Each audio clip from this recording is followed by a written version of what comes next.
मैं डॉक्टर रश्मि वशिष्ठ, सह आचार्य, राजनीति विज्ञान, गवर्नमेंट कॉलेज जयपुर। बच्चों, हम न्यायपालिका के बारे में पढ़ रहे थे और न्यायपालिका का अर्थ, परिभाषा, उसके कार्य क्या हैं, उसके लक्षण क्या हैं, इन सब के बारे में हमने पहली क्लास में पढ़ा है।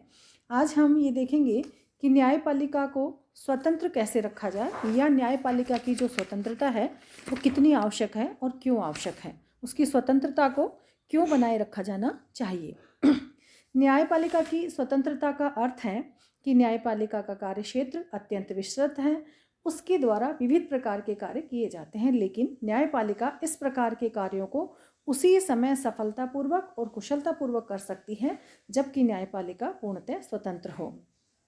न्यायपालिका की स्वतंत्रता से अर्थ है कि न्यायपालिका को कानूनों की व्याख्या करने और न्याय प्रदान करने के संबंध में स्वतंत्र रूप से अपने विवेक का प्रयोग करना चाहिए और उन्हें कर्तव्य पालन में किसी से अनुचित तौर पर प्रभावित नहीं होना चाहिए। अगर सीधे सीधे शब्दों में हम कहें तो न्यायपालिका व्यवस्थापिका और कार्यपालिका राजनीतिक दल, वर्ग विशेष या अन्य सभी प्रकार के दबावों, प्रभावों से मुक्त रहे और अपने कर्तव्य का पालन कर सके। अब प्रश्न है कि न्यायपालिका की जो स्वतंत्रता है और जो है वो उसकी आवश्यकता क्या है, उसका महत्व क्या है, क्यों इसकी ज़रूरत हमें दिखाई देती है। न्यायपालिका बहुत सारे कार्य करती है और उन कार्यों को सफलतापूर्वक संपन्न तभी कर सकती है जब वह स्वतंत्र हो, उसका अपना अस्तित्व हो। डॉक्टर गार्डनर ने भी इस संबंध में लिखा है कि न्यायाधीशों में सत्यता और निर्णय देने की स्वतंत्रता न हो तो न्यायपालिका का सारा ढांचा खोखला प्रतीत होता है और ऊंचे उद्देश्य की सिद्धि नहीं होगी जिसके लिए उसका निर्माण किया गया है। न्यायपालिका के द्वारा लोकतंत्र की रक्षा का कार्य भी किया जाता है।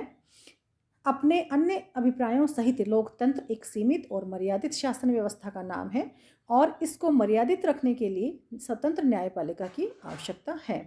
स्वतंत्रता और समानता लोकतंत्रीय शासन के प्रतीक होते हैं तथा नागरिकों की स्वतंत्रता और कानून की दृष्टि से व्यक्तियों की समानता, इन दो लक्ष्यों की प्राप्ति स्वतंत्र न्यायपालिका के द्वारा ही संभव है, अन्यथा संभव नहीं है।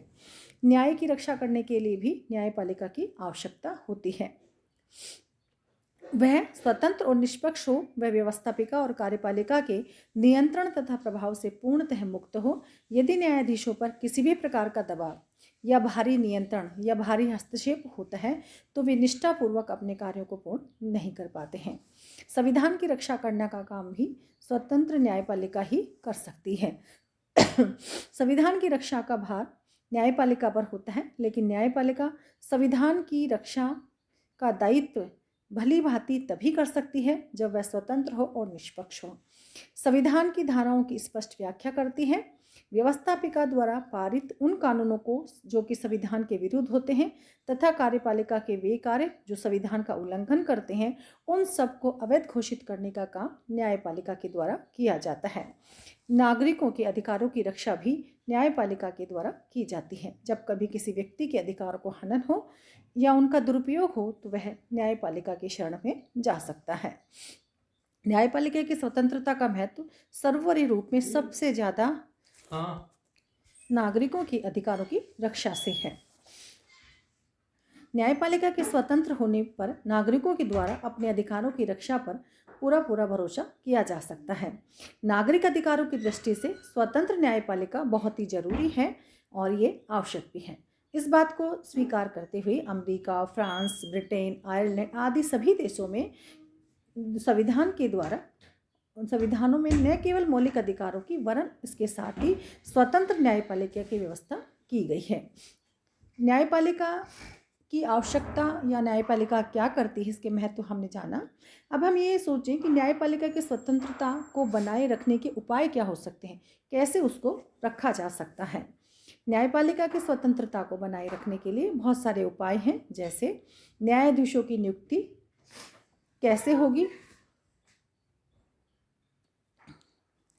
न्यायाधीशों की नियुक्ति 3 प्रकार से होती है। जनता द्वारा निर्वाचन। मॉन्टेस्क्यू के शक्ति पृथक्करण सिद्धांत से प्रभावित होने के कारण सर्वप्रथम फ्रांस में न्यायाधीशों के जनता द्वारा निर्वाचित होने की पद्धति को अपनाया गया था।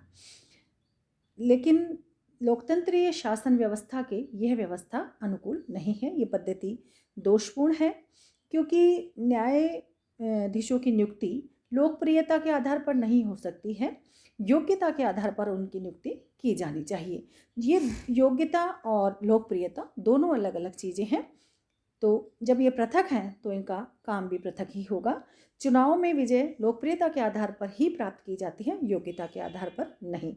इसलिए जनता के द्वारा इनका निर्वाचन करना उचित प्रतीत नहीं होता है। इसके अतिरिक्त वर्तमान समय में प्रत्येक प्रकार का निर्वाचन दलबंदी के साथ में जुड़ा हुआ है। न्यायाधीश अगर किसी दल की सहायता से चुनाव लड़कर न्यायाधीश बनेंगे तो वे पक्षपात करने की प्रवृत्ति में सम्मिलित हो जाएंगे और निष्पक्ष भाव से कार्य नहीं कर पाएंगे।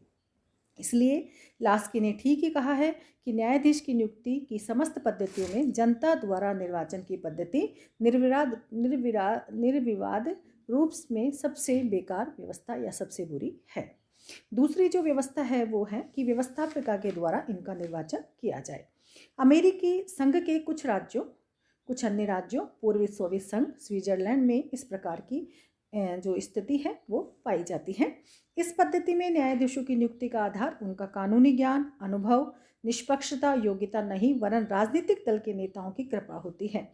इस प्रकार के न्यायाधीश कभी भी निष्पक्षतापूर्व न्याय प्रदान करने का कार्य नहीं कर सकते हैं, इसलिए यह पद्धति भी ठीक नहीं है। तीसरा है कार्यपालिका द्वारा निर्वाचन। इस पद्धति में न्यायाधीशों को कार्यपालिका द्वारा नियुक्त किया जाता है और विश्व के लगभग सभी राज्यों में यही पद्धति प्रचलित है। सिद्धांत रूप में शक्ति पृथक्करण सिद्धांत के विरुद्ध होने पर भी व्यवहार में यही पद्धति श्रेष्ठ है और इसी का प्रयोग किया जाता है। न्यायपालिका की स्वतंत्रता के लिए उनकी नियुक्ति न्यायिक योग्यता वाले व्यक्तियों के परामर्श के आधार पर कार्यपालिका के द्वारा ही की जानी चाहिए और भारत में यह पद्धति प्रचलित है। इसके अलावा न्यायाधीशों की जो अवधि है वो भी लंबी होनी चाहिए। न्यायपालिका की स्वतंत्रता की रक्षा लंबी अवधि नियुक्ति द्वारा हो सकती है। इससे न्यायाधीशों का कार्यकाल अवकाश प्राप्त करने की अवधि तक बना रहेगा।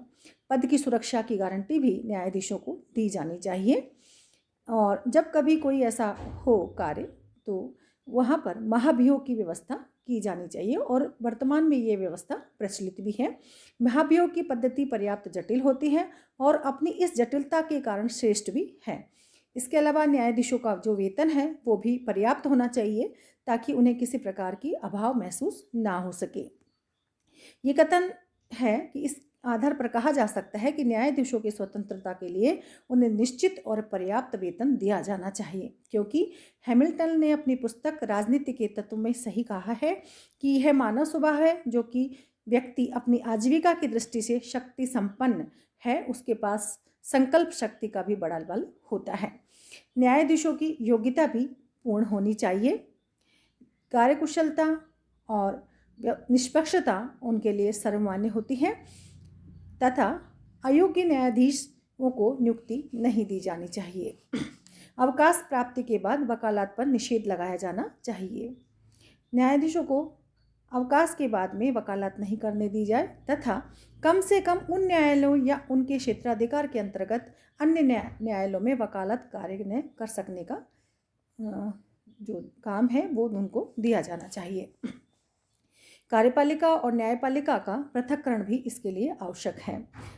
न्यायाधीश स्वतंत्र होने पर ही न्याय की आशा नहीं की जा सकती, बल्कि उनके पास में शक्ति भी होनी चाहिए। एक व्यक्ति की सत्ता अभियोग्यता के साथ साथ ही न्यायाधीश होने पर स्वतंत्र न्याय की आशा नहीं की जा सकती। इस बात को दृष्टि में रखते हुए भारतीय संविधान के नीति निर्देशक तत्वों में कार्यपालिका और न्यायपालिका को एक दूसरे से पृथक रखने की बात कही गई है और भारतीय संघ की अधिकांश इकाइयों में न्यायपालिका को कार्यपालिका से पृथक कर दिया गया है। इस प्रकार की जो बातें हैं उनसे ये समझ आता है कि न्यायपालिका स्वतंत्र भी होनी चाहिए और उनको स्वतंत्र बनाए रखने के लिए हमें कुछ उपाय भी अपनाने चाहिए। व्यवस्था की जानी जाए इस बात की आशा की जा सकती है कि न्यायाधीश स्वतंत्रतापूर्वक अपने कर्तव्यों का पालन कर पाएंगे।